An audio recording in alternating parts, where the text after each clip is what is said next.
আসসালামু আলাইকুম প্রিয় খামারি ভাই ও বোনেরা। একটা খামার দিয়েছি, সেই খামারে আছে অসংখ্য কোয়েল পাখি এবং মুরগি এবং গরু এবং ছাগল।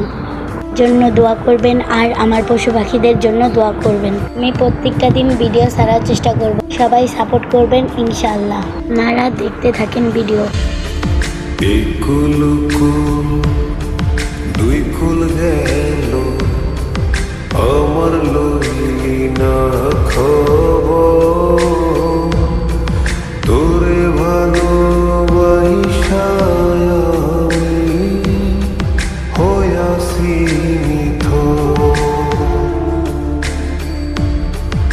এক কুল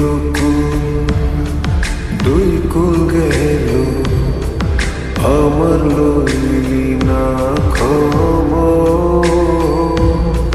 তোরে ভালোবাসা আমি হইয়াছি